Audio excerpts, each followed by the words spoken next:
Protection দেওয়ার জন্য buyer এই ধরনের এগ্রিমেন্ট করতে পারে সেলারের সাথে যে ওপেনিং অ্যাকাউন্ট সিস্টেম চালু করবে। ক্লিয়ার হয়েছে? Okay sir. জি স্যার, ক্লিয়ার স্যার। হ্যাঁ, আচ্ছা, ফুল কস্ট প্রাইস অ্যাডভান্টেজ যেটা সবগুলোই আসছে এই অ্যাডভান্টেজ, তবে এগুলা যে একটু মাথা রাখেন এখান থেকে কিন্তু এমসিকিউ দিতে পারে। অ্যাডভান্টেজ এটা কি অ্যাডভান্টেজ না ডিঅ্যাডভান্টেজ, না কোনটা কোনটা অ্যাডভান্টেজ তার বা কোনটা ডিঅ্যাডভান্টেজ তার, এটা দিতে পারে আপনাকে, বুঝছেন? এখান থেকে সেট করা যায় অ্যাডভান্টেজ কত দিল, এটা ফুল কস্ট প্রাইসিং এর কোন দুইটা তার advantage for full cost pricing এর, হ্যাঁ অ্যাডভান্টেজ, কোনটা অ্যাডভান্টেজ না ডিঅ্যাডভান্টেজ, এরকম দিতে পারে। কিন্তু আপনার যদি কনসেপ্ট জানা থাকে তাহলে কিন্তু আপনি ভুল করবেন। দেন কি advantage, quick and easy to calculate, ঠিক আছে সমস্যা নাই, easy. Pricing decision can be delegated to more junior employees, এটাও ঠিক আছে। আপনি যদি ফুল প্রাইসিং আপনি করেন যে জুনিয়ররা করতে পারবেন, তাই না? আপনি কস্টিং কত, এই কস্টিং আছে ওই অ্যাড করেন, হয়ে গেল। তো জুনিয়র যারা আছেন মানে সিনিয়র লোক না দিলেও হয়, এটা বলছে, ঠিক আছে fine. Insuring covering all cost of the organization, ঠিক আছে, যেহেতু ফুল কস্ট সমস্ত কস্ট আসছে অ্যাড করে। Price increase can be justified as cost rise, দেখছেন? প্রাইস যদি কোন এর মানে কি, মানে হলো আর প্রাইস ইনক্রিজ যদি কোনো সেলার প্রোডাক্টের প্রাইস বাড়া দেয় বাইরের কাছে, ঠিক আছে আমি আর এই প্রাইসটা বাড়ায় দিলাম, তাই না? প্রাইস বাড়ায় দিলে তখন কিন্তু সে জাস্টিফাই করতে পারে বাইরের কাছে যে প্রাইস কেন বাড়ালাম, এই কারণে যে আমার ফুল কস্ট এই কস্টে এই কস্ট এতটা লাগবে, হ্যাঁ এতটা লাগবে, এতটা মার্কা এত পার্সেন্ট, এইভাবে কস্ট হয়েছে, প্রাইস হয়েছে। আপনার প্রাইস বাড়ানোর সময় যখন প্রাইস বাড়ানো দেয় তখন কিন্তু এটা জাস্টিফাই করতে পারে সেলার, এটাই হলো অ্যাডভান্টেজ। ডিঅ্যাডভান্টেজ ইম্পর্টেন্ট আছে, দেখেন খেয়াল করছেন। ফেস্ট রিকগনাইজ কোথায় বলছে, যেটা ইকোনমিক থিওরি প্রাইস হলো demand function price, demand function price, price অর্থাৎ ডিমান্ডের উপরে সাপ্লাই এন্ড ডিমান্ড সাপ্লাই এর উপরে মেকানিজম প্রাইস ঠিক করে, এটা থিওরিকে অস্বীকার করা হচ্ছে, ঠিক আছে? প্রথমে বলছে reduces the incentive to control cost, যেটা বলতে পারবো বলছে, যেহেতু একটা যে কস্ট অ্যাড হয় তাহলে সেই কস্ট কন্ট্রোল করতে খুব একটা ইন্টারেস্ট হয় না buyer seller. Requires arbitrary absorption overhead into product cost, যেটা সবসময় বললাম ফুল কস্টিং মেথডের যেটা লিমিটেশন, যে আমরা ওভার যেটা বলছিলাম যে আগে বলছিলাম overhead fixed variable, over cost আমরা বলছি এস্টিমেট কস্ট, তো estimate cost overhead always absorb হয়, আগে বলছিলাম যে আমরা ভলিউম বেস কস্ট ড্রাইভার মাধ্যমে ওভারহেড অ্যাবজর্ব হয়, ওভার অ্যাবজর্পশন নিয়ে সবসময় আমার লিমিটেশন আছে, ওই লিমিটেশন তো এখানে অ্যাপ্লিকেবল, যেহেতু ওভারহেড অ্যাবজর্ব হয় on basis of volume base cost driver, তাই এখানেও কিন্তু this limitation for full cost pricing. এটা বলছে আরবিট্রারি অ্যাবজর্পশন, যেটা বলছিলাম ওভারহেড অ্যাবজর্ব হয় on the volume base cost driver, এটা অনেক সময় ক্রিটিসাইজ করা হয় আরবিট্রারি অ্যাবজর্পশন হিসাবে, ঠিক আছে? আরেকটা মোস্ট ইম্পর্টেন্ট চ্যাপ্টার, এটা স্টার্টের পরীক্ষা প্রায় আসে, এটা organisation makes caught into vicious circle if cost plus pricing method is applied strictly. আমি cost plus pricing strictly apply করি তখন অর্গানাইজেশন একটা ভিসিয়াস সার্কেলের মধ্যে, তারপরে ভিসিয়াস সার্কেল মানে কি দুষ্ট চক্র ভিসিয়াস সার্কেলের মধ্যে আটকে দেয়। এই জিনিসটা কি ভিসিয়াস সার্কেল জিনিসটা বুঝেন কেউ? না স্যার, না বুঝলে বলেন, না বুঝলে বলেন, বুঝি না তো স্যার, বুঝাই দেন। দাদা বুঝবেন তো, আমি কথা বলেন না কেন? না বুঝলে বলেন বুঝি নাই। ভিএস সার্কেল জিনিসটা হলো অনেক সময় দেখেন ইয়েতে ইকোনমিস্টরা বলে vicious circle poverty, vicious circle poverty মানে দারিদ্রের দুষ্টচক্র, হ্যাঁ অর্থাৎ দেশের লোকজন দারিদ্রের মধ্যে সবসময় দরিদ্রের মধ্যে থাকে, দরিদ্র তার কপাল আর চেঞ্জ হয় না, দরিদ্র মানুষের কপাল আর চেঞ্জ হয় না, সারা জীবনে ঘুরপাক খায়। একটা গ্রামাঞ্চলের কথা আছে, যারা গ্রামে থাকে, গ্রামে বাসা আছে, যারা রাত্রেবেলা যদি অনেকে যারা ভূত প্রেত বিশ্বাস করেন, ওনারা বলেন যে এই রাত্রেবেলা অনেক সময় যে একা চললে দেখি এক জায়গায় ঘুরতে থাকে না, অনেক বলে কি ধরে জানি, কানা ওরা কি ধরে, কি বলে এক জায়গায় সারাদিন এক জায়গায় সারা রাত ঘুরতে থাকে এক জায়গায়, মানে বাসা যে বুবাই ধরে স্যার, বুবাই ধরে কানাওয়ালা স্যার, কানাওয়ালা কানাওয়ালা বলে, এটা কানাওয়ালা মানে না যে সারা জি, রাত স্যার। হাঁটতে এক জায়গায় নৌকাতে ঘুরতেছে, সারা এক জি, জায়গায় স্যার। ঘুরতেছে, বাসায় যাওয়া যেতে পারে না, এক জায়গায় ঘুরে ঘুরপাক খাচ্ছে, তাই না? সারা রাত হয়তো নৌকা চালাই দিয়ে ইয়ের মধ্যে কি বলে ওই কি বলে নদীতে বা ইয়েতে খালের মধ্যে সারা রাত চালাতে তারপর বাসা যেতে পারে না, দেখা যায় এক জায়গায় ঘুরতেছে, এক জায়গায় ঘুরতেছে, তাই না? জি স্যার, এক জায়গায় করতেছে। ওই কানাওয়ালা এই ধরনের বলে, অনেক যারা ভূত তো বিশ্বাস করে, ভূত আছে, হ্যাঁ, গ্রামে নাকি হম এরকম। যাই হোক, এটাই বলে বিশেষ সার্কেল। অর্থাৎ আপনি একই জায়গায় ঘুরতেছেন, ইমপ্রুভমেন্ট হচ্ছে আপনার, হ্যাঁ। যারা বিএসআর প্রভার্টি বলে এটাকে, মানে যা দরিদ্র, সারা জীবন দরিদ্র কাজ করতেছে, খাটতেছে, তার কপাল চেঞ্জ হয় না, হ্যাঁ। ওই জিনিসটা এরকম এক জায়গায় ঘুরতেছে, দেন খেয়াল করে দেখেন কিরকম। ইউনিট সেলিং প্রাইস আমি বলতে চান, ইউনিট সেলিং প্রাইস সমান কি টোটাল এস্টিমেট কস্ট, বাজেট তো এস্টিমেট কস্ট, হ্যাঁ, প্লাস মার্কআপ, হ্যাঁ, divide by estimate sales quantity, তাই না? টোটাল ইউনিট পড়ে। তার ফুল কস্ট প্রাইসিংটা আমরা এই ফর্মুলা ইউজ করছি না? না, ঠিক আছে, ফর্মুলা ঠিক আছে। দেন ইউনিট সেলিং প্রাইস সমান টোটাল কস্টকে টোটাল প্রফিট অ্যাড করছি, ডিভাইড বাই টোটাল ইউনিট ভাগ করছি। জি স্যার। ফর্মুলা ঠিক আছে? ফুল কস্ট প্রাইসিং ঠিক আছে? জি স্যার। ঠিক আছে স্যার, ঠিক আছে। আমরা যদি এভাবে যদি ইউনিট প্রেজেন্টিং প্রাইস বের করি, ইম্প্যাক্টটা কি? ইম্প্যাক্ট হরিজন্টাল ইম্প্যাক্ট কি? Price is set at high to achieve the budgeted demand. প্রাইসটাকে এটা হাইতে সেট করা লাগে, এই বাজেট ডিমান্ড যে আমি বাইরে এস্টিমেট যে ভলিউম করছিলাম, এই ভলিউম যদি সেল না করতে পারেন, হ্যাঁ, তাহলে প্রাইস সেট হাই হয়ে যায়, বুঝছেন? হাই হয়ে যায়। যেমন আপনি বলি, মনে করেন এস্টিমেট কস্ট হয়েছে, এস্টিমেট কস্ট হইতে মনে করেন 4 লাখ টাকা, হ্যাঁ, আর মার্কআপ ধরলাম 1 লাখ টাকা।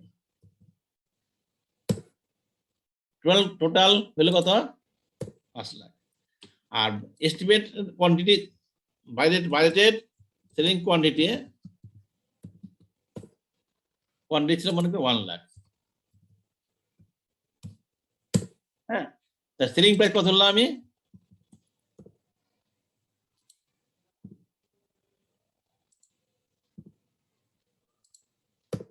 5 টাকা, ঠিক আছে? ঠিক আছে না ঠিক নাই? ঠিক আছে স্যার, পারি বলেন। 5 টাকা। কথাই বলেন না কেন? বুঝলাম না কিছু, না বুঝলে বলেন। না স্যার, তাড়াতাড়ি ঠিক আছে স্যার, আর বুঝলে বলেন। ঠিক আছে স্যার, বুঝছি স্যার, বুঝছি স্যার, বুঝছি স্যার। যদি না বুঝতে বলবেন না, তার সময় নষ্ট করবেন না, ঠিক আছে? 5 টাকা, ঠিক আছে, হলো।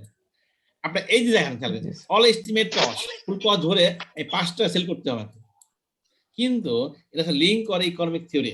এটা কিন্তু আমার ইকোনমিক থিওরি অনুযায়ী আপনার যদি সেলিং প্রাইস হাই করেন, মার্কেট ডিমান্ড কিন্তু ডিমান্ড কমে যেতে পারে।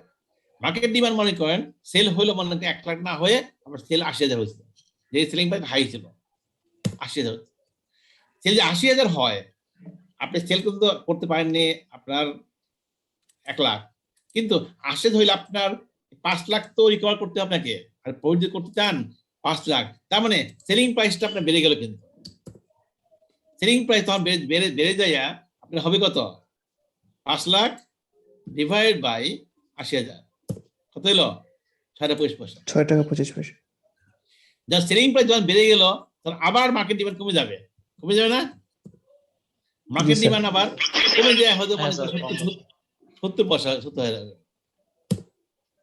তাহলে আবার দেন সেলিং প্রাইসটা আপনাকে হাই করতে হবে। জি স্যার। এই 5 লাখ টাকা কস্ট আসছে আপনার, যদি কস্ট কমবে, যেহেতু আপনার কোয়ান্টিটি কমে গেছে, কস্ট কমবে, একটু কিছুটা কমে যাবে।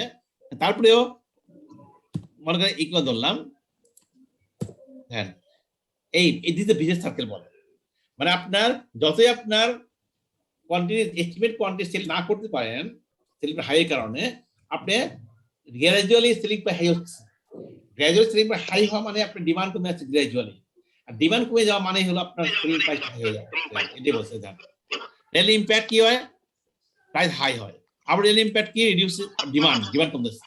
ডিমান্ড কমলে ইম্প্যাক্ট কি প্রাইস হাই হয়, প্রাইস হাই হলে ইম্প্যাক্ট কি ডিমান্ড কমে, আবার প্রাইস হাই হয়, এই সার্কেলটা ঘুরতে থাকে হ্যাঁ। তার মানে ডিমান্ড ইস্যু হলো ডিমান্ড অ্যান্ড প্রাইস, এই দুটোর মধ্যে একটা ভিসিএস সার্কেল তৈরি হয়ে যাবে, বুঝছেন? ডিমান্ড প্রাইস সাথে ভিএস সার্কেল তৈরি হয়ে যাবে, ডিমান্ড কমে থাকে প্রাইস বাড়তে থাকে, ডিমান্ড কমলে প্রাইস বাড়ে, ডিমান্ড কমে প্রাইস বাড়ে, এইভাবে করতে থাকে। এই দিস কল অ্যাকচুয়াল কস্ট আমাদের ফুল কস্ট প্রাইসিং এর এটাই হলো মেইন লিমিটেশন। আপনার ফুল কস্ট প্রাইস করতে গেলে আপনার এই ভিসিএস সার্কেল মানে পড়ে যেতে হয়। ক্লিয়ার ভিএস সার্কেলটা? জি স্যার, ক্লিয়ার স্যার ক্লিয়ার জি স্যার, বুঝছি স্যার। আর এখান থেকে এটা ভেরি ইম্পর্টেন্ট ইয়েগুলো, কিন্তু অনেকে এই এগুলো পড়ে না, এটা কিন্তু মাস্ট কিন্তু মাথা রাখবেন। এই যে এখান থেকে যা পড়লাম আমি উপর পর্যন্ত প্রাইসিং ঠিক করে সহজ, কিন্তু এইখান থেকে যে বললাম আমি, এই যে এখান থেকে ইনফ্লেশন থেকে শুরু স্যার, করে হ্যাঁ স্যার বলেন। ডিমান্ড কমলে প্রাইস বাড়ে আর ডিমান্ড বাড়লে প্রাইস কমে, এরকমই তো নাকি? হ্যাঁ হয়তো আপনার ডিমান্ড যখন কমে যায় তার প্রাইস বেড়ে যাবে না? সেটা স্যার, ডিমান্ড কমলে প্রাইসটা বাড়ে আর যখন ডিমান্ড বাড়ে তখন প্রাইস কমে। ডিমান্ড যখন বেড়ে যায় তখন প্রাইস কমে না? যদি ফুল কস্ট প্রাইসিং করেন তাহলে প্রাইস কমবে, তো রাইট। ফুল কস্ট প্রাইসিং করলে যেহেতু আপনার ওভারহেড কস্ট স্প্রেড হয়ে যায়, ওভারহেড কস্ট যেটা আছে ওভারহেড কস্ট স্প্রেড হয়ে যায়। আর যেহেতু আপনি দেখাইছে আপনার ওভারহেড কস্ট একজন দেখাইছে আপনাকে বারবার দেখাইতে হয়, মানে ফিক্সড ওভারহেড মনে করেন, ফিক্সড স্যার ফ্যাক্টরি ওভারহেড বুঝতে পারছি, কতবার দেখাবো আপনি? যে ডিমান্ড ফুল ফ্যাক্টরি ওভারহেড মনে করেন 1 লাখ টাকা আছে, খেয়াল করেন 1 লাখ টাকা আছে, আর প্রোডাকশন হয়েছে মনে করেন হ্যাঁ সেলস কোয়ান্টিটি, দেখেন আপনাকে কতবার দেখানো লাগবে, এগুলো তো অনেক আগে পড়াইছি। সেলস কোয়ান্টিটি হচ্ছে মনে করেন 1 লাখ, যে ভলিউম সেলস কোয়ান্টিটি 1 লাখ, তার মানে পার ইউনিট কস্ট কত হয়েছে আপনার? পার ইউনিট 1 টাকা ফিশ ফ্যাক্টরি ওভারহেড কত হয়েছে? কত হয়েছে বলেন? 1 স্যার 1 1 টাকা। এখন যদি আপনার কোয়ান্টিটি কমে যায় 80,000 হয়ে যায়, দেখছেন কস্ট বেড়ে যায়। জি স্যার। তাহলে এই যে বললাম যখনই আপনার কোয়ান্টিটি সেলিং কোয়ান্টিটি কমে যাবে তখন কস্টটা বেড়ে যাবে, কস্ট বেড়ে যাবে মানে সেলিং প্রাইস বেড়ে যাবে, ঠিক আছে? কারণ ফিশ ফ্যাক্টরি ওভারটা আপনার বেড়ে যায়, যখন কোয়ান্টিটি সেল কমে যায় ফিশ ফ্যাক্টরি ওভারটা সেম থাকে, টোটাল সেম থাকে অ্যামাউন্টটা, পার ইউনিট কস্টটা বেড়ে যায়। এই কারণে বিএস সার্কেলে পড়ে যায় ফুল কস্ট প্রাইসিং করলে। কি কারণে? অনলি ফর ফিক্সড ওভারহেডের কারণে। ফিক্সড ওভারহেডটা আপনি যেহেতু ফুল কস্টের মধ্যে ইনক্লুড করা থাকে, ফিশ ফ্যাক্টরি বার যেহেতু ইনক্লুড করা থাকে, তাই এই কারণে কোয়ান্টিটি যখন আপনার কমে যায় তখন ফ্যাক্টরি ওভারের রেটটা বেড়ে যায়, এই জন্য প্রাইসটাও বেড়ে যায়। মূল কারণ ফিক্সড ওভারহেড। ক্লিয়ার? বুঝে গেছে এবার? জি sir clear only for fixed, যেহেতু ভেরিয়েবল কস্ট গুলো প্রোডাকশন কমে গেলে ভেরিয়েবল কস্ট আপনার কমে যাবে, তাই ভেরিয়েবল কস্টের সমস্যা নাই, সমস্যা অনলি ফিক্সড ওভারহেড নিয়ে। আপনি ম্যানুফ্যাকচারিং কস্ট যদি ধরেন সেখানে সমস্যা, আবার সব কস্ট ধরেন অপারেটিং এক্সপেন্ডিচার সেখানে আপনার ইয়ে আসছে ফিক্সড অপারেটিং এক্সপেন্ডিচার আসছে, বুঝছেন? মেইনলি অপারেটিং ফিক্সড ওভারহেডের কারণে কিন্তু এই ভিসি সার্কেলটা হচ্ছে। এই যে ভিসি সার্কেলটা এই লিমিটেশনটা ফুল কস্ট প্রাইসিং লিমিটেশনটা যেটা বললাম, এই লিমিটেশনটা অ্যাভয়েড করার জন্যই আপনার মার্জিনাল কস্ট প্লাস প্রাইসিং চালু হয়েছে। এটা অলরেডি আমরা ডিসকাস করছি এখানে। মার্জিনাল কস্ট আলাপ করছি আমরা, ভেরিয়েবল কস্ট প্রাইসিং আলাপ করছি। জি স্যার, জি স্যার। এই যে আলাপ করছি মার্জিনাল বা ভেরিয়েবল কস্ট প্রাইসিং আলাপ করছি, যেখানে ফিক্সড ওভারহেড গুলো আসে না। ম্যানুফ্যাকচারিং কস্ট যদি ধরেন তাহলে ভেরিয়েবলটা আসবে, ফিক্সড আসবে না। আর টোটাল কস্ট ধরেন সেখানেও কিন্তু অনলি ভেরিয়েবল গুলো আসে, variable factory overhead, variable marketing, variable administrative. তার মানে কি এখানে কখনো ফিক্সড ওভারহেড গুলো আসে না। ফিক্সড ওভারহেড যদি আসে না তাহলে ভিসিএস সার্কেল যেটা বলছিলাম, ভিসিএস সার্কেলের প্রবলেমটা, সেই প্রবলেমটা এখানে হয় না। এই ভিসিএস সার্কেল প্রবলেমটা অ্যাভয়েড করার কারণে কিন্তু মার্জিনাল কস্ট আর প্রাইসিংটা ডেভেলপ করছে। বুঝতে পারছেন কেন ভেরিয়েবল কস্ট আর প্রাইসিং, কেন মার্জিনাল কস্ট আর প্রাইসিং কেন হয়েছে? ক্লিয়ার হয়েছে এবার? জি স্যার ক্লিয়ার এটা কারণে আপনার মার্জিনাল কস্ট প্রাইসিংটা ডেভেলপ করছে। মার্জিনাল কস্ট প্রাইসিং অলরেডি সিস্টেমগুলো আমরা দেখে ফেলছি আমরা ভেরিয়েবল কস্ট প্রাইসিং। ওই টু ওয়ে মেথড যেটা বলছি আমরা, টু মেথড। একটা হলো মার্জিনাল ম্যানুফ্যাকচারিং কস্ট, এটা অলরেডি আমরা পড়ছি, marginal manufacturing cost plus marker, আরেকটা অর মার্জিনাল কস্ট একই কথা, marginal manufacturing cost operating expenditure, দুটো মিলে বলে টোটাল মার্জিনাল কস্ট বলছেন। Marginal manufacturing cost plus marginal operating expenditure, দুটো মিলে বলে total marginal cost plus marker. Already আমরা পড়ে আসছি। ক্লিয়ার? এই পর্যন্ত কার প্রশ্ন আছে কিনা বলেন আমাকে, এই পর্যন্ত।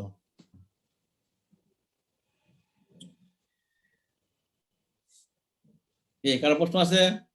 কথা বলেন। হ্যালো,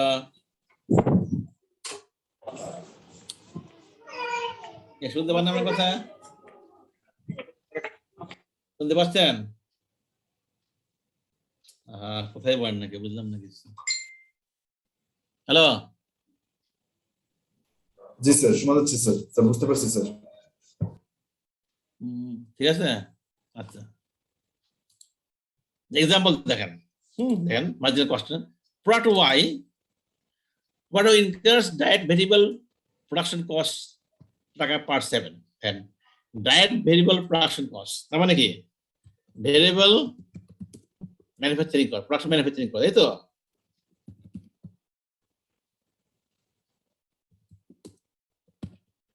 ডাইরেক্ট বলছে, ডাইরেক্ট ভেরিয়েবল প্রোডাকশন কস্ট কি কি আসে বলেন দেখেও। ডাইরেক্ট ভেরিয়েবল যেটা বলছে, ডাইরেক্ট ভেরিয়েবল প্রোডাকশন কস্ট কি কি আসবে বলেন দেখেও, আমাকে একজন নাম বলেন, আইটেমগুলো বলেন।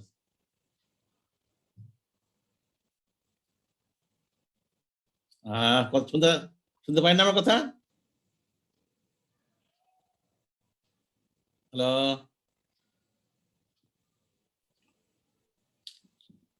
শুনতে পান না, শুনতে পান না, কথা বলেন না কেন, বুঝলাম না কিছু। Sir, direct material, direct labor, direct expense, direct variable factory overhead. Direct material, direct labour, direct expense, যেহেতু বলতে ভেরিয়েবল প্রোডাকশন কস্ট, হ্যাঁ, তার মানে ভেরিয়েবল ফ্যাক্টরি ওভারহেড, দিস আর চারটা। এই সিম্পল জিনিস তো অনেকবার পড়াইছি, বলতে পারেন না, একদম বলতে পারেন, গুড, ভেরি গুড। চারটা বইছে, এই চারটা মিলে বলছে, খেয়াল করে দেখেন, 7টা পারিনি, 4টা মিলে টোটাল, এই 4টা মিলে আপনি বলছে, আপনি যদি কম্পোনেন্ট না বুঝেন পরীক্ষা পারবেন না। 4টা মিলাইয়া বলছে 60 টাকা পার ইউনিট, ঠিক আছে,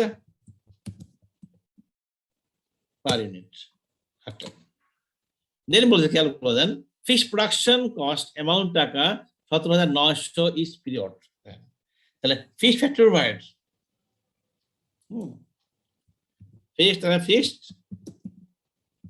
ফ্যাক্টরি ওভারহেড দেখেন, টোটাল হয়, টোটাল 17,900 পার পিরিয়ড। ওই পার্টিকুলার পিরিয়ডে 17,900 টোটাল হয়েছে, টোটাল বলছে এত টাকা হয়েছে। দেখেন, খেয়াল করেন, টোটাল এত টাকা হয়েছে, ঠিক আছে। বলছে then variable selling and administrative distribution cost 3.8 per unit, and fixed selling and distribution cost amount টাকা 24,800 পার ইউনিট। হ্যাঁ, তাহলে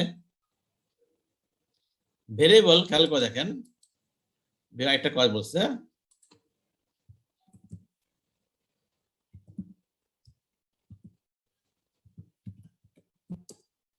ভেরিয়েবল কি বলছে, selling and distribution cost, marketing cost, তাই না।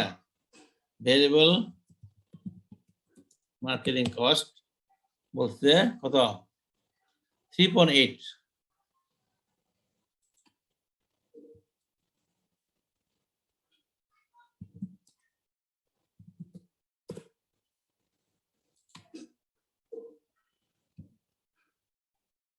ভেরিয়েবল মার্কেট 3 বলছে, আর ফিক্সড কস্ট বলছে, দেখেন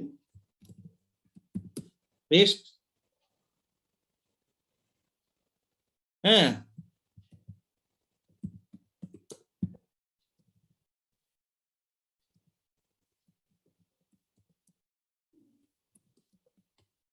ফিক্সড মার্কেটিং কস্ট কত বলছে? 24,800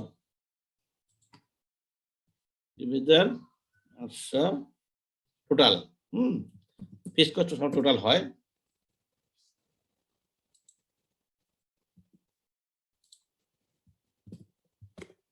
এই ঠিক আছে, এই বলছে সেলিং প্রাইস আর ডিটারমাইন কেমনি করছে। হ্যাঁ, সেলিং প্রাইস আর determine on a marginal cost plus pricing basis. দেখছেন, marginal cost plus pricing basis using a markup 30% of the marginal cost of sale. এই দেখেন, marginal cost plus 30% marginal cost of sale. এই যে বলছে pricing methodology, এটা আমার 4টে মেথডে, কোন মেথডে বলছে বলেন দেখি আইডেন্টিফাই করেন। এই যে বলছে, আপনার মেথড যদি না বুঝেন, 4টা বলছে, 2টা মেথডের 2টা অপশন আছে, এটা কোন মেথডে পড়বে বলেন দেখি আমাকে, না বুঝলে তো পারবেন না করতে।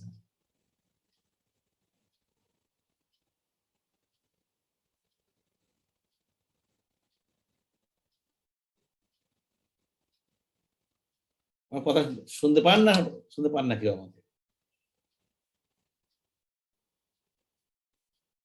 আপনারা আসছেন না চলে গেছে সবাই? আছি স্যার, আছি। কথা বলেন না কেন? না বুঝতে বলে বুঝে নাই, বুঝলে বললেন বুঝে নাই, তাও তো বলেন না কথাবার্তা। আমার তো মনে হয় স্যার এটা একটু আবার রিপিট করুন। আপনি সিম্পল বুঝেন না, না না বুঝতে কেন? সেলিং প্রাইস কি ঠিক করে? মার্জিনাল কস্ট প্রাইস বেশি। মার্জিনাল কোনটা, ফুল কস্ট না ভেরিয়েবল কস্ট, কোনটা? আর মার্জিনাল কস্ট বলতে কি বোঝায়? Variable cost. তাহলে ফুল কস্ট না ভেরিয়েবল কস্ট। এই ভেরিয়েবল কস্টের তাহলে অপশন কোনটা, 1 আর 2? এখানে কোনটা পেয়েছে? 1 বসে 2 বসে, কোনটা পেয়েছে বলেন এখানে? মার্কেট হিসেবে বলছে 30% of the marginal cost of sale. Marginal cost of সেলের 30% মার্কেট অ্যাড হয়। তাহলে আমাদের যে, তাহলে এটা বলতে ভেরিয়েবল কস্টে বলছে, তাই না? ভেরিয়েবল কস্ট যে বই থাকে, ভেরিয়েবল কস্টে 2 রকম আছে। হ্যাঁ, 2 রকম আছে। আমাদের কোনটা বইছে? অপশন 1, অপশন 2 কোনটা বইছে বলেন দেখি কেউ? তার মানে এই মেথড বলছে, তাই না? মার্জিনাল কস্ট প্লাস প্রাইস বলছে। Option 1 sir. অপশন 1, অপশন 2 বলছে। অপশন 1 এ বলছে অনলি ম্যানুফ্যাকচারিং কস্ট বলছে, আর ওখানে কি বলছিল? মার্জিনাল কস্ট অফ সেল বলছে। দেখেন, খেয়াল করেন, ল্যাঙ্গুয়েজ গুলো বুঝেন আপনারা। Language marginal cost of sale, cost of sale বলতে বুঝাইছে কিন্তু ম্যানুফ্যাকচারিং কস্ট বুঝে না। কস্ট অফ সেল আমি বলছি, আগে বলছিলাম, কস্ট অফ সেল বলতে manufacturing cost plus operating expenditure, দুইটা মিলায় কস্ট অফ সেল। আগে প্রথম ক্লাসে বলছি এই কথাটা। কস্ট অফ গুডস সোল্ড যেটা বোঝায়, কস্ট অফ গুডস সোল্ড বলতে বোঝায় ম্যানুফ্যাকচারিং কস্ট বোঝায় অনলি। আর কস্ট অফ সেল বোঝায় কস্ট অফ গুডস সোল্ড এর পার্থক্য বলছি কিন্তু আগে।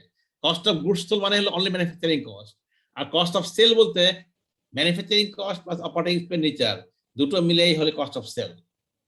কি বলি না আগে আমি? তাহলে এটা অপশন কোনটা যায়? 2 না অপশন 2 যাবে না 1 এ যাবে? এটা স্যার অপশন 2। অপশন 2 আসবে। তার মানে এখানে অল মার্জিনাল কস্ট আসবে। তার মানে এখানে মার্জিনাল কস্ট কোনটা কোনটা সবগুলো আসবে না? সব আসবে না? সব আসবে না? সব আসবে স্যার। এই যে আপনি ল্যাঙ্গুয়েজে এখন বুঝেন না, তো পরীক্ষা পাবেন কি সিম্পল জিনিসগুলা? তাহলে অপশন 2 তো আসবে, তাহলে সবগুলো আসবে। তার মানে অল ভেরিয়েবল কস্ট, দেখেন খেয়াল করেন। তার মানে ভেরিয়েবল 60 টাকা আছে, 7 আছে, দেখছেন 7 আছে প্লাস 3.8 আছে। তার মানে অ্যান্সার আসবে ভেরিয়েবল ম্যানুফ্যাকচারিং কস্ট 60 টাকা, যে ভেরিয়েবল ম্যানুফ্যাকচারিং কস্ট, আর ভেরিয়েবল অপারেটিং এক্সপেন্ডিচার 3.8। দেখেন, তাহলে cost of sale, variable cost of sale হলো, দেখেন, তার মানে ভেরিয়েবল কস্ট অফ সেল হলো এই যে 10 টাকা 80 পয়সা, এটাই বলে কস্ট অফ সেল। এটাকে মাথায় রাখবেন, এটাকে বলে আপনারা এখন প্রথম ক্লাসে পড়ে, এখন জানা পর কেমনে হবে, ভেরিয়েবল কস্ট অফ ম্যানুফ্যাকচার বলে এটাকে, 8 টাকা। আর এটা হলো ভেরিয়েবল অপারেটিং এক্সপেন্সেস, 3টা 80 বছর দুটো যোগ করলে এটাকে বলে ভেরিয়েবল কস্ট অফ সেল। বলেন এই পর্যন্ত সবাই ক্লিয়ার কিনা যা বললাম? এটাকে তো ক্লাস প্রথম ক্লাসে পড়াইছি, আর বলতে পারেন না। কস্ট অফ সেল, এদিকে কস্ট অফ ম্যানুফ্যাকচার, এটা কস্ট অফ গুডস সোল্ড, এটা 7 টাকা অনলি ম্যানুফ্যাকচারিং কস্ট আসে। আর এখানে অপারেটিং এক্সপেন্স সহ ধরলে কস্ট অফ সেল হয়। এটা ক্লিয়ার কিনা বলেন আমাকে, তাড়াতাড়ি বলেন, নাহলে আগাই আমরা। হ্যাঁ, কথাই বলেন না, জি স্যার ক্লিয়ার। সামনে কেন কোন কথা বলতে লাগে, কেন সময় লাগে কেন? কস্ট অফ সেল হলো, হ্যাঁ কি বললেন? মার্কআপ কত? তাহলে মার্কআপ কত? 30%, তাই তো? এত ইন্টু 30% মার্কআপ। সেলিং প্রাইস কত হবে?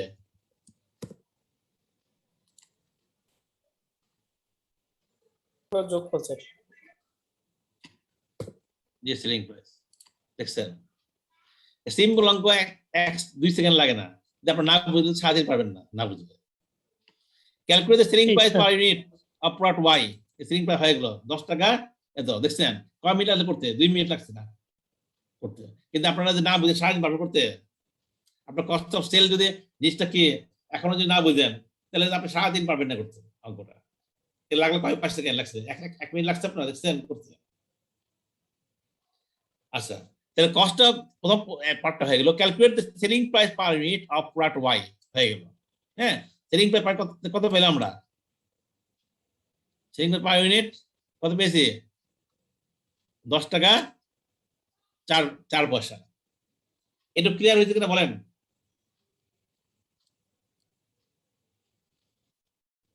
Okay sir, okay clear. কথা বলতে ভয় পান কেন? কথা বলতে আচ্ছা।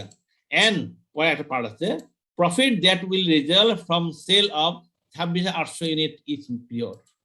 26,800 ইউনিট যদি শেষ প্রতি বছর সেল করে, 26,800 ইউনিট সেল করে, তাহলে তার প্রফিট কত হবে? কি বলতে পারবেন? প্রফিট কত হবে বলতে পারবেন? এখন পারবেন না। স্যার সেল ভ্যালু কত হবে? কত হবে বলেন? 26,800 সেল করবে না? কিন্তু কত? এত টাকা করে। এত শেষ রেভিনিউ তো হবে না? হবে না? ঠিক আছে, শেষ রেভিনিউ হইল। আবার কথা বলেন না, ঠিক আছে স্যার। লেস যেগুলো বাদ দিই আমরা, ফিক্সড কস্ট বাদ দেন। আপনার ফিক্সড কি বাদ দেন? ফিক্সড ফ্যাক্টরি ওভারহেড, এটা ফিক্সড অপারেটিং এক্সপেন্ডিচার, এই দিন বাদ দেয় নাই। ফ্যাক্টরি কত বলছিল আমাকে? ফ্যাক্টরি ওভারহেড কত বলছিল? এই যে 17,900 দেখছেন। আর অপারেটিং এক্সপেন্ডিচার কত বলছিল? এই যে গেল, এই মার্কেটিং এক্সপেন্ডিচার, তো এই তো ঠিক আছে। এই যোগ করলে তাহলে প্রফিট হয়ে গেল আপনার, জি প্রফিট। এই তো ওকে দেখছেন, অঙ্কটা করলে 1 মিনিট লাগে না। 1 মিনিট লাগছে করতে। আপনারা তো আপনাদের কনসেপ্ট যা পড়ায় আসছি সব পড়াইছেন এগুলা না পড়াইনি? বলেন, যা আমরা করলাম করলাম এগুলো সব পড়াইছে না পড়ে আসেনি এগুলো সব? বলেন আমাকে। বলতে পারেন না কেন তাহলে? সবগুলো পড়ালাম কিন্তু বলতে পারেন না কেন? বুঝলাম না কিছু। হ্যাঁ, ঠিক আছে? অল্টারনেট অ্যাডভান্টেজ কি বলছে দেখেন, মার্জিনাল কস্ট অ্যাডভান্টেজ কি? সিম্পল মেথড টু ইউজ, ঠিক আছে? অ্যাভার্স আরবিট্রারি অ্যাপরশনমেন্ট অ্যাবজর্পশন ওভারহেড, যেটা সবসময় ফুল কস্টিং এর আপনার লিমিটেশন ছিল, আর যেটা আরবিট্রারি অ্যালোকেশন অ্যাপরশনমেন্ট, এটা অ্যাভয়েড করা যায়। Is more useful than total cost pricing for short term management decision making. শর্ট টার্ম ম্যানেজমেন্ট ডিসিশন মেকিং এর জন্য এটা মোর ইউজফুল। ডিঅ্যাডভান্টেজ কি বলছে? Full cost might not be recovered in the long term. Long term এর সময় ফুল cost recover নাও হতে পারে, হ্যাঁ, লং টার্মের মধ্যে। আরেকটা বলছে it does not ensure that sufficient attention is paid two demand condition, competitors prices or profit maximisation. ঠিক আছে? তাহলে বলছে ডিমান্ড কন্ডিশন, যেটা বলছে কম্পিটিটর প্রাইস অ্যাকশন কি আছে, এইগুলো জিনিসগুলো কনসিডার করে না, শুধু শুধু মার্জিনাল কস্ট চিন্তা করে, তো অন্য ইস্যুগুলা কনসিডার করে না, এগুলো বলছে। মার্কআপ এর মার্জিনে বলছিলাম আমার মার্কআপ, আমরা বলছিলাম হয় অন কস্টে হয়, মার্কআপ অন ইনভেস্টমেন্টে হয়। হ্যাঁ, অনেক সময় মার্কআপ না দিয়ে মার্জিন দিয়ে দেয়। জিনিসটা কি? আসলে মার্কআপ মার্জিন একই জিনিস, বাট মার্কআপ অন সেলিং প্রাইসের উপরে মার্জিন হয় আপনার কস্টের উপরে, সরি, মার্কআপ কস্ট প্রাইসের উপরে, মার্জিন আর সেলিং প্রাইসের উপরে, জিনিসটা একই, বাট কনভার্সন করা লাগে। হ্যাঁ, মার্কআপ হয় পার্সেন্টেজ কস্টের উপরে হয়, মার্জিন পার্সেন্টেজ সেলের উপরে হয়। এই জিনিসটা যদি হয়, আপনি you have to know the conversion rule, rule জানতে হবে। দেন আপনাকে এক্সাম হলে খেয়াল করে দেখেন, আগে এক্সাম্পল দেখে আপনাকে আমি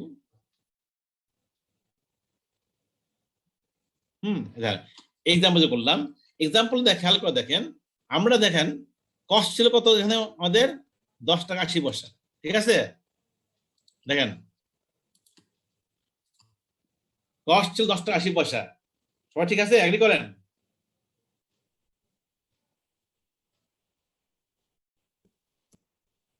জি স্যার। কস্ট 10 টাকা 80 পয়সা। আমরা করলাম কি, মার্কআপ যে দিচ্ছে আমরা বলতাম মার্কআপ হয় অন কস্টের উপরে, হ্যাঁ, বা ইনভেস্টমেন্টের উপরে। কস্ট 10 টাকা 80 পয়সা, 35 মার্কআপ ধরে আমরা প্রফিট অ্যাড করে সেলিং করে ফেললাম। ঠিক আছে? আচ্ছা, এখন আপনি একই জিনিস যদি বলে দেয়, আপনার মার্কআপ না বললে মার্জিন বলে দেবে।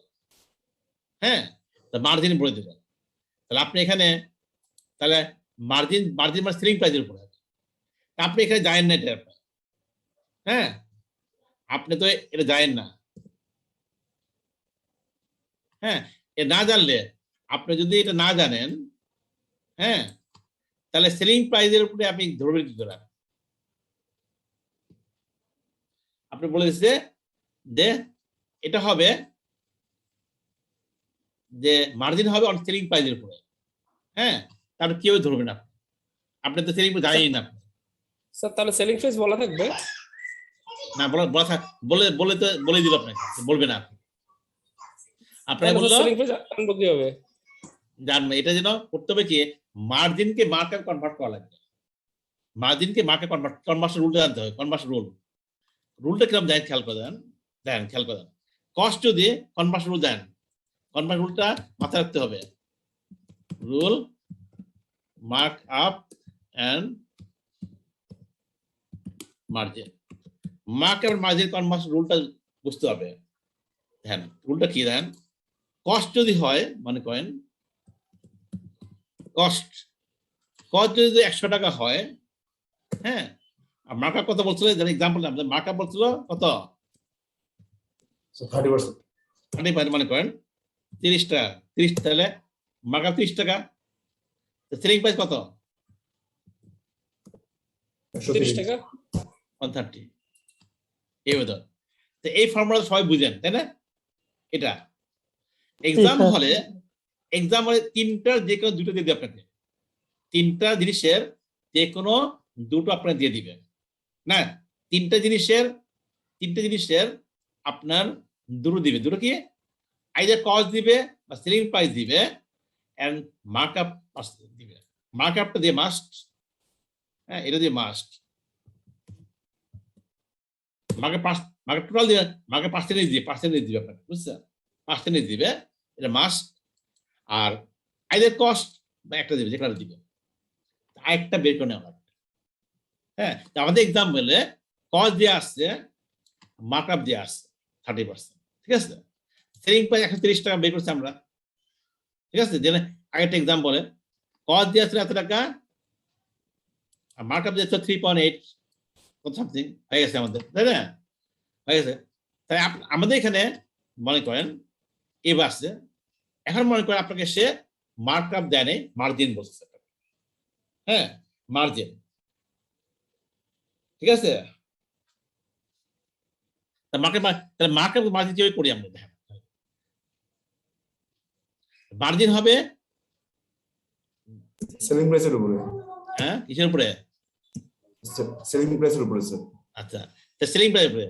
সেলিং প্রাইস, সেলিং প্রাইস কত? সেলিং প্রাইস আর মার্জিন, ঠিক আছে?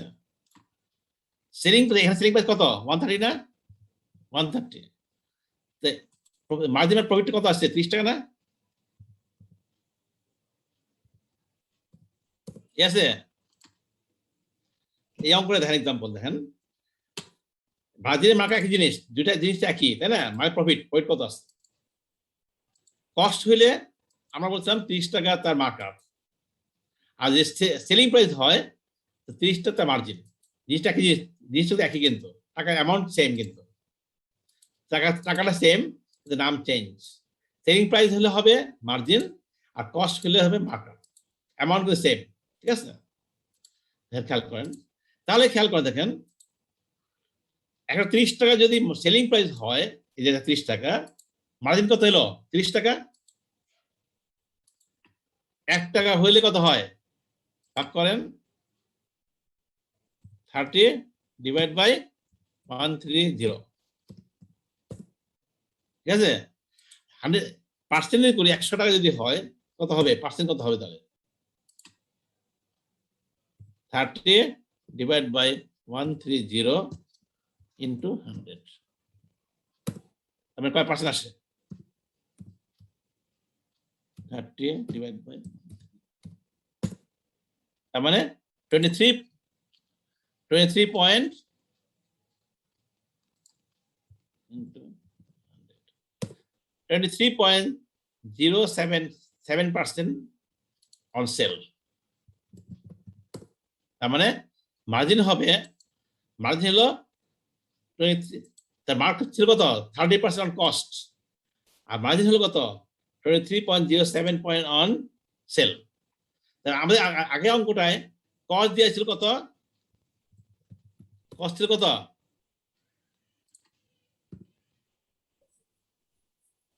10.8, ঠিক আছে?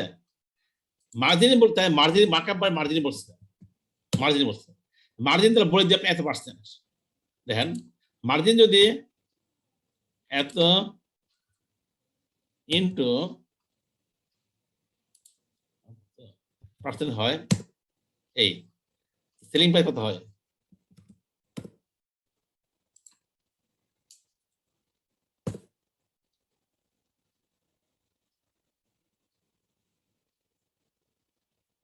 কষ্টের উপর, তো কষ্টের উপর হবে, মার্জিন তো হবে ইয়ের উপর, কস্টিং এর উপরে হবে, সেলের উপরে কস্টিং এর উপরে মার্কআপ হবে। জি স্যার, সেলিং এর উপরে হবে। সেলের উপরে হবে, হ্যাঁ সেলের উপরে হবে। স্যার আচ্ছা, এটার মার্কআপে কনভার্ট করতে হবে। না মার্কআপ তো ছিলই আমাদের, মনে করেন এখানে ছিল, এখানে মনে করেন এখানে মার্কআপ ছিল কত? এত ইন্টু 0.3 এই ছিল, তাই না? তা আমরা খেয়াল করে দেখেন, আমার সেলিং প্রাইস ছিল কত? 1440, তাই না? তাহলে সেলিং প্রাইস ছিল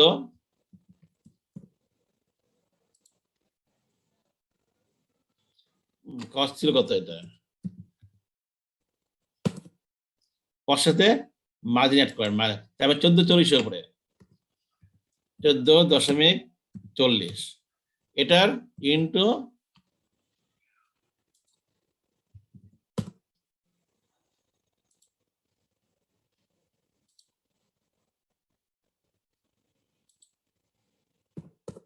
এই যে বুঝছে না 14 টাকা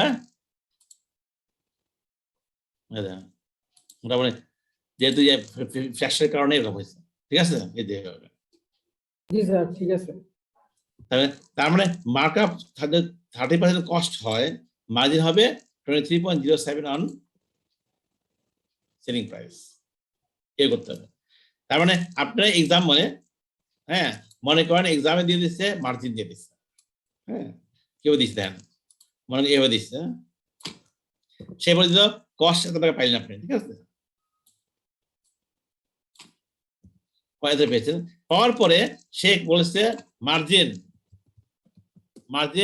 25% বলে দিচ্ছে এই বলেছে ফাইন্ড দ্য সেলিং প্রাইস এই বলছে হ্যাঁ তাহলে খেয়াল করবেন আপনি কস্ট দিচ্ছে মার্জিন দিচ্ছে হ্যাঁ সেই ব্যাপার তাহলে আপনি জানেন মার্জিন কখনো কষ্টের উপর হয় না মার্জিন সেলিং এর উপরে হয় তাহলে কি করতে হবে মার্জিনটাকে মার্কআপে কনভার্ট করে নেওয়া লাগবে আপনি সেলিং জানেন না আপনি তাই না মার্কআপে কনভার্ট করে নেওয়া লাগবে মার্জিনকে কি করবেন দেখেন কনভার্স রুলটা জানেন কনভার্স রুলটা কি কনভার্স রুল হলো আমি জানি কস্ট যদি 100 হয় খেয়াল করে দেখেন হ্যাঁ 100 হইলে ওইটা দিয়ে মার্জিন দিয়ে তো সেল হবে তার আগে সেল যদি 100 হয় মার্জিন কত হলে মার্জিন কত 25 টাকা মার্জিন হলো 25% বলছে না স্যার 25% জি স্যার কত হয় মার্জিন 25 মানে কি 100 টাকার 25 টাকা এই তো 25 টাকা মার্জিন জি স্যার এটা বলতে এত কষ্ট লাগে কেন বুঝলাম না কিছু শেষ 100 টাকা যদি হয় যে মার্জিন হলো 25% বলছে সেল যদি 100 হয় মার্জিন 25 টাকা কষ্ট কত হবে তাহলে কষ্ট কত সেম 75 টাকা স্যার 75 টাকা কষ্ট কত রাইট রাইট বললো 75 টাকা তাহলে মার্কআপ বের করা যায় জি স্যার করা যায় কস্ট যদি মার্কআপের কষ্টের সাথে এই তো কস্ট কত 25 ঠিক আছে মার্কআপ কত মার্কআপ 25 টাকা মার্কআপ 25 টাকা রাইট কনভার্ট করেন কস্ট যদি 1 টাকা হয় মার্কআপ কত হয় 25 ভাগ 72 ঠিক আছে মার্কআপ কস্ট যদি 100% করবেন 100 হয় কত হবে 25 ভাগ 72 ইনটু 100 তার মানে পার্সেন্টেজ হয়ে গেল কত হলো 25 স্যার 33% ভাগ 72 into 100 33.3 this is the percent তার মানে মার্কআপ হবে 33.33% অন কস্ট ভাই 3 জন হয়ে গেল তো হ্যাঁ কি এর আগে এটা একটু ছিল দেন 30 তার মার্কআপ থাকে কস্টের দেন কস্ট এত টাকা তাই না তার আপনি 33.3% করে দেন এত ইনটু এত বুঝতে হয়েছে বলছে বুঝতে মার্কআপ মার্জিন সমান হয়েছে দেখছেন বুঝছে ক্লিয়ার মার্কআপ সমান হয়েছে জি মার্কআপ মার্জিন সে ক্লিয়ার দা এক্সাম হলে কিন্তু আপনাকে অনেক কনফিউজ করার জন্য মার্কআপ না মার্জিন দিয়ে দিবে বুঝছেন আপনি যে কাজটা করা লাগবে মার্জিন থেকে মার্কআপে কনভার্ট করে আপনার মার্কআপ নিয়ে আসতে হবে নিয়ে এসে তখন সেলিং প্রাইস বের করা লাগবে যাইভাবে করলাম যে আপনাকে বলে দিয়েছে মার্কআপ বলছে মার্জিন বলে 25% অন 20% সেলের উপরে তাহলে আপনি সেল প্রাইস জানেন না আপনি তাহলে কি করে তাহলে মার্কআপ বের করা লাগে মার্কআপ এত পার্সেন্ট কস্ট হইলো কস্ট আপনি জানেন কত কস্টের সাথে মার্কআপ অ্যাড করে সেলিং প্রাইস বের করবেন ক্লিয়ার হয়েছে জি স্যার আমাদের এক্সটার্নাল প্রাইসিং শেষ এক্সটার্নাল প্রাইসিং শেষ আমার শুধু বাকি রইল transfer plus internal transfer internal যেটা বললাম যে इंटरनल ट्रांसफार प्राइसिंग যেটা ইন্টারনাল সেল যে বেসিক পদ্মার আন্দাজ শেষ করে ওটা কিভাবে করবো আমরা ওই জিনিস বাকি আসছে আর একটা চ্যাপ্টার বাকি আছে বাজেট বাকি আসছে এটি আমাদের বাকি আসছে হোপফুলি নেক্সট ক্লাস কবে রুটিন দিছে নেক্সট ক্লাসের জি না স্যার দেয় নাই।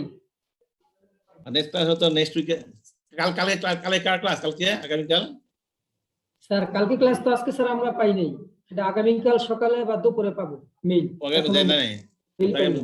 আমি জানি না, আমাকে বলে নাই। দেখ আগামীকাল হলে হবে না, নেক্সট উইকে হবে, বুঝছেন? বাকি শুধুমাত্র আমার পার্টি সিলেবাস বাকি আছে, ট্রান্সফার প্রাইস একটু রয়ে গেল এই চ্যাপ্টার, আর বাজেটটা চ্যাপ্টার 6 এর বাজেট রয়ে গেছে আমাদের। হ্যাঁ ঠিক আছে জি স্যার, স্যার আপনি শেষ করে দিবেন নাকি হ্যাঁ? করবেন ক্লাস? স্যার ক্লাস শেষ করে দিবেন? আজকে ক্লাস শেষ আজকে এখানে শেষ করে এখানে আজকে 10 বেজেছে। ট্রান্সফার প্রাইস এখানে আরম্ভ করলে আপনার শেষ করা যাবে না এখানে, বুঝছেন? জি স্যার। স্যার একটা কোশ্চেন ছিল।